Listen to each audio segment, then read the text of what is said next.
बिस्मिल्लाहिर्रहमानिर्रहीम। अस्सलाम वालेकुम। Second year. आज आपका chapter number 10 differential equation exercise 10.1 question number 3 है। कहता है in each case show that the in each case use the initial condition and the general solution to determine the particular solution. आपको general solutions given है, आपने initial condition use करके particular solution find करना है। ठीक है, अब solution जब आप डिफरेंशियल इक्वेशन को सॉल्व करते हो आपके पास दो तरह के सोल्यूशंस आते हैं। एक आपके पास होता है जनरल सोल्यूशन और दूसरा आपके पास पार्टिकुलर। अब जनरल सोल्यूशन आपके पास ऐसा सोल्यूशन होता है जिसमें आपके पास कोई न कोई अननोन कांस्टेंट इन्वॉल्व हो। ठीक है, ऐसी डिफरेंशियल इक्वेशन जिनको आप सॉल्व करते हो और सॉल्व करने के बाद आपके पास जो रिजल्ट आता है या सोल्यूशन आता है उसमें अननोन कांस्टेंट अगर इन्वॉल्व हो तो वो आपके पास जनरल सोल्यूशन।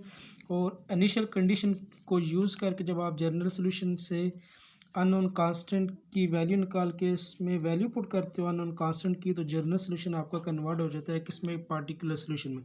फॉर एग्जांपल आपके पास है y is equal to x के प्लस सी, किसी भी डिफरेंशियल इक्वेशन का सोल्यूशन है। अब ये जो अननोन कांस्टेंट है तो ये आपके पास जो इक्वेशन होगी ये आपके पास जनरल सोल्यूशन इसका। अब फॉर एग्जांपल कोई भी इनिशियल कंडीशन है कि y of 1 is equal to 2, तो आपने ये इनिशियल कंडीशन यूज़ करके c की वैल्यू या अननोन कांस्टेंट की वैल्यू फाइंड करनी है। जब आप इस कांस्टेंट की वैल्यू इसमें पुट कर दोगे तो ये जनरल सोल्यूशन आपका कन्वर्ट हो जाएगा किसमें, पार्टिकुलर सोल्यूशन में। अब y of 1 is equal to 2 से ये मुराद है कि जब इस इक्वेशन में x की जगह 1 पुट करोगे तो y ऑफ 1 आपके पास किसके इक्वल आएगा, 2। तो x is equal to 1, y is equal to, आप 2 इसमें पुट करो तो 2 इज़ इक्वल टू 1 का स्केयर 1 और प्लस c, तो c is equal to 2 minus 1 implies that c की वैल्यू किसके इक्वल आ जाएगी, 1। अब ये जो अननोन कांस्टेंट की वैल्यू आपने फाइंड किया इनिशियल कंडीशन यूज़ करके या आपने जनरल सोल्यूशन में पुट करनी है, तो आपके पास जनरल सोल्यूशन आ जाएगा y is equal to x square और कांस्टेंट की वैल्यू किसके इक्वल आ जाएगी, 1। अब ये जो जनरल सोल्यूशन से आपने अननोन कांस्टेंट की वैल्यू फाइंड करके इसमें पुट किया तो ये आपका कन्वर्ट हो गया किसमें, पार्टिकुलर सोल्यूशन में। अब एक्सरसाइज का जो क्वेश्चन नंबर 3 है उसमें आपको जनरल सोल्यूशंस भी गिवन है डिफरेंशियल इक्वेशन के और साथ में इनिशियल कंडीशन भी गिवन है। तो आपने इस जनरल सोल्यूशन से पार्टिकुलर सोल्यूशन में जो अननोन कांस्टेंट है उसकी वैल्यू फाइंड करनी है। तो फर्स्ट पार्ट है X Y is equal to सी और Y of 2 is equal to 1। तो equation X Y is equal to सी और जो इनिशियल कंडीशन है Y of 2 is equal to 1 से मुराद है जब आप इस फंक्शन में एक्स की वैल्यू 2 पुट करते हो तो वाई आपके पास 1 के इक्वल आएगा। तो एक्स की वैल्यू 2 और वाई की वैल्यू 1 आपने इक्वेशन 1 में पुट करनी है। तो आपके पास X Y is equal to सी, तो एक्स की जगह 2, वाई की जगह 1 आ जाएगा, इज़ इक्वल टू सी। तो कांस्टेंट आपके पास किसके इक्वल आ गया, 2। अब ये अननोन जो कांस्टेंट है ये आपने जनरल सोल्यूशन में कांस्टेंट की जगह वैल्यू पुट कर देनी है। तो आपके पास जनरल सोल्यूशन कन्वर्ट हो जाएगा X Y is equal to C के बजाय आपके पास उसकी वैल्यू 2। अब ये जनरल सोल्यूशन से कन्वर्ट हो गया किस में, पार्टिकुलर सोल्यूशन में। नेक्स्ट इसका सेकंड पार्ट है y is equal to x minus x log of x और plus c. General solution given है, इनिशियल कंडीशन गिवन है आपके पास y of 1 is equal to 2। तो आपने इस इनिशियल कंडीशन से इस अननोन कांस्टेंट की वैल्यू फाइंड करनी है।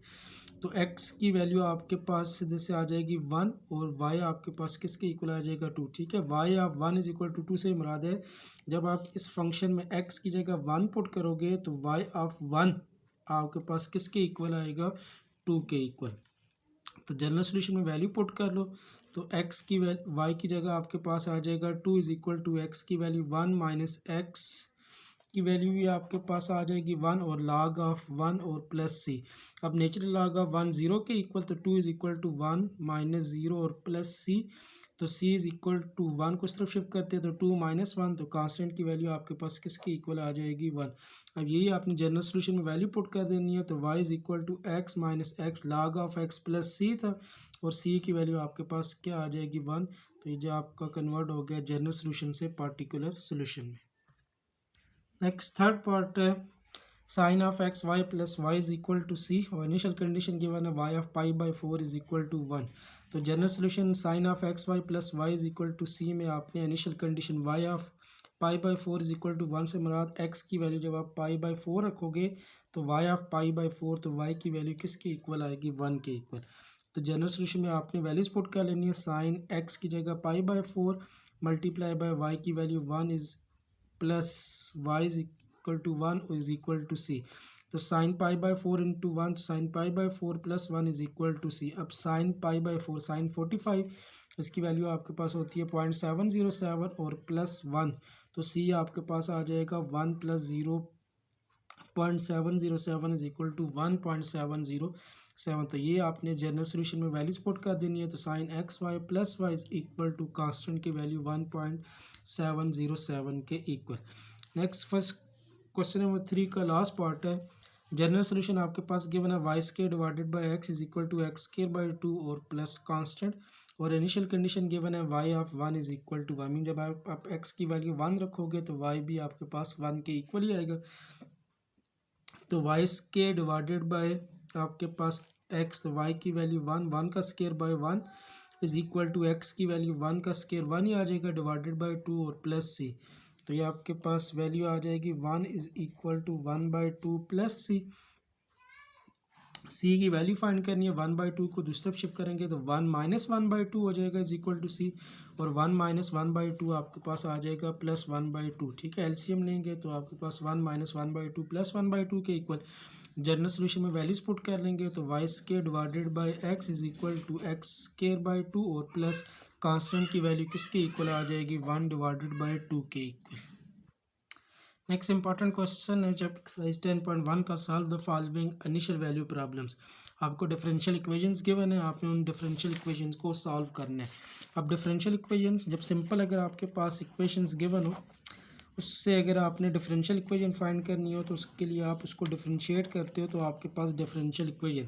अब डिफरेंशियल इक्वेशन को सॉल्व करके आपने दोबारा ओरिजिनल इक्वेशन लेके आनी है, तो डिफरेंशियल इक्वेशन का जो रिवर्स प्रोसेस है इंटीग्रल वो आप लोगे तो आपके पास दोबारा ओरिजिनल इक्वेशन ही आएगी।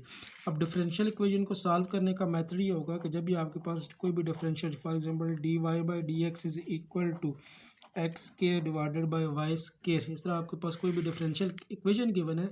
अब डिफरेंशियल इक्वेशन को सॉल्व करने से पहले आपने उसको कन्वर्ट करना होता है सेपरेबल फॉर्म में। अब सेपरेबल फॉर्म वो होती है जिसमें आपके पास जो डिफरेंशियल डी एक्स है उसके साथ सिर्फ एक्स वाली जो टर्म है वो डिफरेंशियल, अगर वाई है तो उसके साथ सिर्फ वाई वाली टर्म है, और डिफरेंशियल जो एक्स है उसके साथ सिर्फ आपके पास एक्स वाली टर्म है। इसी तरह अगर डिफरेंशियल आपके पास डी यू है तो उसके साथ यू वाली टर्म है। डिफरेंशियल अगर आपके पास डी जेड है तो उसके साथ आपने जेड वाली टर्म को पहले अरेंज करना है। तो इस तरह की जो फॉर्म है उसको आप नाम देते हो सेपरेबल फॉर्म। तो डिफरेंशियल इक्वेशन को सॉल्व करने से पहले आपने सबसे पहले उसकी सेपरेबल फॉर्म बनानी होती है। सेपरेबल फॉर्म बनाने के बाद फिर आपने उसको इंटीग्रेट करके सॉल्व करना होता है। अब क्वेश्चन नंबर 4 है, फर्स्ट पार्ट है डिफरेंशियल इक्वेशन गिवन है d y by d x is equal to cos of x. अब साथ में उसने इनिशियल कंडीशन भी दी हुई है, इसका मतलब है कि आपने डिफरेंशियल इक्वेशन से जो पार्टिकुलर सोल्यूशन है वो फाइंड करना होगा इनिशियल कंडीशन को यूज़ करके। तो d y by d x is equal to cos of x, तो इसमें जो वेरिएबल है कॉज के साथ एक्स है तो डी एक्स को क्रॉस मल्टीप्लाई करेंगे तो d y is equal to d x divide इधर आके क्या हो जाएगा मल्टीप्लाई। अब डी वाई, ठीक है, वाई वाली कोई टर्म नहीं है तो डी वाई अलग हो गए, डी एक्स है तो इसके साथ सिर्फ आपके पास एक्स वाली जो टर्म है वो अरेंज हो गई है। अब इस फॉर्म को आप नाम देते हो सेपरेबल फॉर्म का, क्योंकि डी वाई उसके साथ अगर वाई वाली टर्म में होती है तो उसको वाई को डी वाई के साथ, तो डी वाई वाली टर्म में नहीं है तो डी वाई को अलग कर लिए, और डी एक्स और एक्स वाली टर्मों को आपने सेपरेट कर लिए। तो इसके बाद आपने दोनों तरफ इंटेग्रल लेना है, तो integral of d y is equal to integral of cos x d x. अब डी वाई का इंटेग्रल आपके पास वाई के इक्वल, ठीक है। अब इसका एक रूल है आपके पास है कि 1 डी वाई, ठीक है, कोई भी कोएफिशिएंट नहीं है तो आप 1 लिख सकते हो। अब ये इंटेग्रल आपके पास डेरिवेटिव का रिवर्स प्रोसेस होता है। अब ये जो वाई है, वाई का, अब ये डिफरेंशियल जो है डी वाई, इसका मतलब है कि वाई का derivative with respect to y वो आपके पास 1 के इक्वल, और जब वाई का इंटेग्रल आप विद रिस्पेक्ट टू वाई लोगे तो आपके पास किसके इक्वल आएगा वाई, ठीक है। वाई का डेरिवेटिव 1 और 1 का इंटेग्रल क्या आ जाएगा y with respect to y, तो 1 का इंटेग्रल आपके पास वाई, ठीक है। इसको सिंपल बाज़ दफ़ा याद अगर भूल जाए तो उसका सिंपल मेथड ये है कि ये डिफरेंशियल इंटेग्रल ये दोनों रिवर्स होते हैं, ठीक है, ये कैंसिल होकर आपके पास वाई, लेकिन बेसिक इसका ये है कि आपके पास 1 का डेरिवेटिव वाई का डेरिवेटिव 1 और 1 का रिवर्स आपके पास जब इंटेग्रल लोगे तो आपके पास y के इक्वल ही आएगा। उसके बाद cos ऑफ x का इंटेग्रल sin x, ठीक है। अब इंटेग्रल में आप देखते क्या हो कि ये फंक्शन किसका डेरिवेटिव है। डेरिवेशन में cos x का जो डेरिवेटिव है वो माइनस साइन होते हैं, लेकिन इंटेग्रल ऑफ cos x से मुराद है कि cos x किस फंक्शन का डेरिवेटिव है, तो cos किसका डेरिवेटिव है, साइन, ठीक है। साइन का डेरिवेटिव cos, और जब cos का इंटेग्रल लेंगे तो किसके इक्वल आएगा, साइन और प्लस कांस्टेंट ऑफ इंटीग्रेशन। अब ये जो आपके पास y is equal to sine x plus c, ये आपके पास आ गया इसका जनरल सोल्यूशन। इधर तक भी ठीक है, लेकिन उसने इनिशियल कंडीशन दी हुई है, तो फिर आपने इसको कन्वर्ट करना है पार्टिकुलर सोल्यूशन में, जिस तरह क्वेश्चन नंबर आपने 3 सॉल्व किया था।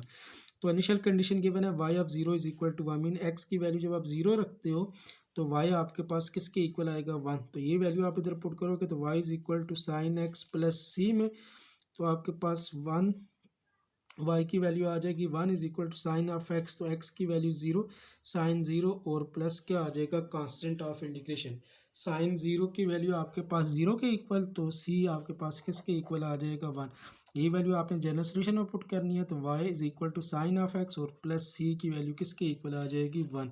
तो y is equal to sine x और प्लस 1, ठीक है। ये इसका सोल्यूशन या पार्टिकुलर सोल्यूशन आपके पास आ जाएगा। उसके बाद नेक्स्ट क्वेश्चन नंबर 4 का बी पार्ट है। डिफरेंशियल इक्वेशन गिवन है dy by d x is equal to x square, और इनिशियल कंडीशन गिवन है y of 0 is equal to 1। सबसे पहले इसको आपने सेपरेबल फॉर्म में कन्वर्ट करना है, तो dx को एक्स वाली टर्मों के साथ अरेंज कर लेंगे, तो dy इज इक्वल टू आपके पास क्या आ जाएगा, cos ऑफ x। तो ये आपके पास सेपरेबल फॉर्म में कन्वर्ट हो गए। अब इसको आपने इंटीग्रेट करना है, तो dy is equal to x square into d x, तो integral dy is equal to integral of x square d x. अब dy का इंटेग्रल आपके पास आ जाएगा y के equal is equal to integral of x square. अब integral के दो रूल्स है, जिसमें पहला रूल ये था कि आपके पास कोई भी फंक्शन और साथ में अगर फंक्शन का डेरिवेटिव मौजूद हो, ठीक है, फंक्शन और साथ में अगर फंक्शन का डेरिवेटिव है, तो उसका जो इंटेग्रल होता है वो आपके पास होता है फंक्शन की power plus 1 divided by power plus 1 plus constant of integration. लेकिन कंडीशन ये है कि जो n है ये आपके पास -1 के इक्वल ना हो। तो फंक्शन, ठीक है, फंक्शन के ऊपर कोई भी पॉजिटिव नेगेटिव फ्रैक्शन कोई भी हो सकती है, लेकिन साथ में फंक्शन का डेरिवेटिव मौजूद हो, तो उसको आप इंटीग्रेट करते हो, तो फंक्शन की power plus 1 divided by power plus 1 plus constant of integration. तो एक्स के, तो एक्स पावर 1 है, तो फंक्शन के अंदर पावर के अंदर जो फंक्शन है एक्स, तो एक्स का derivative with respect to x आपके पास 1 होता है। फंक्शन तो आगे डेरिवेटिव मौजूद है, तो इंटेग्रल क्या होगा, फंक्शन की power plus 1 2 plus 1 divided by power plus 1, तो 2 plus 1 plus constant of integration. तो आपके पास फंक्शन आ जाएगा y is equal to x cube divided by 3 और प्लस कांस्टेंट ऑफ इंटीग्रेशन, ठीक है। जनरल सोल्यूशन, पार्टिकुलर सोल्यूशन के लिए इनिशियल कंडीशन आपको गिवन थी y of 0 is equal to 1, mean x की वैल्यू 0, तो y आपके पास 1 के इक्वल। तो जनरल सोल्यूशन में वैल्यू पुट कर लें, तो y आपके पास आ जाएगा 1 इज इक्वल टू 0 बाई 3 और प्लस ये 0 बाई 3 0 के इक्वल, तो c की वैल्यू किसके इक्वल आ जाएगी, 1। तो आपके पास जो सोल्यूशन है y is equal to x cube by 3 और कांस्टेंट ऑफ इंटीग्रेशन की वैल्यू आपके पास आ जाएगी 1 के इक्वल। नेक्स्ट इसका थर्ड पार्ट है।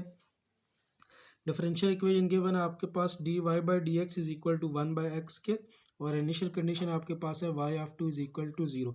तो dy by d x is equal to 1 by x के, सेपरेबल फॉर्म बनानी है, dx आपका दूसरा मल्टीप्लाई हो जाएगा, तो dy is equal to 1 by x square into d of x के इक्वल, सेपरेबल फॉर्म में कन्वर्ट, दोनों तरफ इंटेग्रल, तो integral of dy is equal to integral of 1 by x square into d x. तो y का dy का integral y is equal to, अब 1 by x square. अब इंटेग्रल का जो फर्स्ट रूल था कि फंक्शन साथ में डेरिवेटिव, और सेकंड रूल ये है कि डिनोमिनेटर में फंक्शन और नामिनेटर में अगर उसका कंप्लीट डेरिवेटिव है तो उसका इंटेग्रल होता है log of denominator plus constant of integration. लेकिन यह है कि डिनोमिनेटर का कंप्लीट ऊपर डेरिवेटिव लाजमी होना चाहिए। अब एक्स स्क्वायर का डेरिवेटिव होता है 2x, ऊपर आपके पास 1 है, 2 के साथ अगर मल्टीप्लाई डिवाइड कर लो तो 2 तो बन जाता है, लेकिन वेरिएबल के साथ जब मल्टीप्लाई डिवाइड करोगे ऊपर 2x बनेगा तो नीचे एक्स क्यूब बन जाएगा, ठीक है। तो फिर आप वेरिएबल के साथ मल्टीप्लाई करके डेरिवेटिव ऊपर नहीं बना सकते, तो उसका मेथड ये होगा कि अब ये जो एक्स स्क्वायर है, स्क्वायर का अगर आप इग्नोर करो तो एक्स का डेरिवेटिव तो ऊपर बना हुआ है, लेकिन ये तो आपके पास फर्स्ट रूल होता है कि फंक्शन साथ में डेरिवेटिव, तो वो इसको आपने फिर कन्वर्ट करना है फर्स्ट रूल में। तो एक्स स्क्वायर को नॉमिनेटर में लेके जाएंगे तो एक्स की पावर क्या हो जाएगी, -1 इंटू डी एक्स। अब एक्स की पावर -2, अब पावर जो भी है, लेकिन पावर के साथ जो अंदर फंक्शन है एक्स, उसका derivative with respect to x one तो आगे बन सकता है, तो फंक्शन तो साथ में उसका डेरिवेटिव, तो इंटीग्रल क्या होगा फंक्शन की पावर प्लस वन, तो -2 + 1 -2 + 1 और प्लस आपके पास क्या आ जाएगा कांस्टेंट ऑफ इंटीग्रेशन। तो y is equal to x की पावर -2 + 1 -1 डिवाइडेड बाय -1 और प्लस आपके पास क्या आ जाएगा कांस्टेंट ऑफ इंटीग्रेशन के इक्वल। अब जनरल सोल्यूशन से पार्टिकुलर सोल्यूशन में कन्वर्ट करना है, तो y is equal to x -1 by -1, तो इस x को डिनोमिनेटर में लेके आते हैं, तो 1 बाय -x की पावर क्या हो जाएगी +1 और plus constant of integration. Initial condition आपके पास थी y of 2 is equal to 0, mean x की वैल्यू 2 और y आपके पास 0 के इक्वल। इधर वैल्यू पुट कर ले तो 0 इज इक्वल टू 1 बाय -(2) और प्लस c। ठीक है, डिनोमिनेटर में माइनस सिर्फ एक ही टर्म है, तो आप इसको नॉमिनेटर में भी लिख सकते हो, तो 0 is equal to -1/2 plus c और कांस्टेंट ऑफ इंटीग्रेशन c की वैल्यू -1/2 इस तरफ जाएगी, तो क्या हो जाएगी +1/2। तो y is equal to -1/x और प्लस और ये कांस्टेंट ऑफ इंटीग्रेशन की वैल्यू किसके इक्वल आ जाएगी 1/2 के इक्वल। नेक्स्ट इसका डी पार्ट है, डिफरेंशियल इक्वेशन गिवन है dy/dx is equal to 2xy² और इनिशियल कंडीशन गिवन है कि y of 3 is equal to -1। तो इसको सबसे पहले आपने सेपरेबल फॉर्म में कन्वर्ट करना है, तो dy is equal to dx इधर मल्टीप्लाई होगा तो 2xy² इंटू dx। अब 2x और dx ये तो ठीक है क्योंकि डिफरेंशियल x है साथ में x वाली टर्म, लेकिन ये जो y² है इसको होना चाहिए dy की तरफ, तो y² मल्टीप्लाई इधर आके क्या हो जाएगा डिवाइड, तो 1/y² dy is equal to x into क्या आ जाएगा dx। ठीक है, सेपरेबल फॉर्म में कन्वर्ट हो गई है, दोनों तरफ इंटीग्रल, तो integral of 1/y² dy is equal two into integral of x dx। अब वही चीज़ के y² का डेरिवेटिव होता है 2y, लेकिन ऊपर 1 है, लेकिन इसको अगर आप नॉमिनेटर में लेके जाओ तो y की पावर -2, तो साथ इसका डेरिवेटिव 1 बन सकता है, तो उसको आप नॉमिनेटर में लेके जाओगे तो y की power -2 into 1 dy is equal to 2। अब x का derivative with respect to x 1 ही होता है, फंक्शन साथ में डेरिवेटिव x की पावर भी 1 है, तो इंटीग्रल क्या आ जाएगा फंक्शन की पावर +1, तो x की power 1 + 1 divided by 1 + 1 plus constant of integration. तो इधर y का भी इंटीग्रल, y का डेरिवेटिव मौजूद है, तो y की power -2 + 1 -2 + 1 is equal to 2 into x के डिवाइडेड बाई 2 और प्लस कांस्टेंट ऑफ इंटीग्रेशन, जिससे 2 कैंसिल, तो y की power -2 + 1 -1 by -1 is equal to x² और प्लस क्या आ जाएगा कांस्टेंट ऑफ इंटीग्रेशन के इक्वल। तो y की power -1 by -1 is equal to x² plus c। y को डिनोमिनेटर में शिफ्ट करते हैं तो 1 डिवाइडेड बाय माइनस और y की power +1 is equal to x² plus c। Initial condition आपके पास थी y of 3 is equal to -1, x is equal to 3 और y इज इक्वल टू -1। आपने इस जनरल सोल्यूशन में पुट करना है, तो 1 divided by minus into y की वैल्यू -1 इज इक्वल टू 3 का स्क्वायर और प्लस c, तो 1/1 हो जाएगा, तो 1 के equal is equal to 9 + c। तो c की वैल्यू फाइंड करनी है, 9 को दूसरी तरफ शिफ्ट करते हैं तो -9, तो c आपके पास आ जाएगा -8 के इक्वल। तो वैल्यूज पुट कर लें, तो 1/-y is equal to x² और कांस्टेंट ऑफ इंटीग्रेशन की value -8, 1/-1 is equal to x² -8, ये भी ठीक है, लेकिन इसको y के लिए अरेंज करने क्रॉस मल्टीप्लाई कर ले, y आपके इस तरफ आके मल्टीप्लाई और x² -8 इधर आके क्या हो जाएगा डिवाइड, तो इसको आप y इज इक्वल टू, आप ये माइनस को अगर मल्टीप्लाई करते हो तो -x² और क्या आ जाएगा +8, या y is equal to 1 divided by 8 -x², इसके पार्टिकुलर सोल्यूशन में कन्वर्ट हो जाए।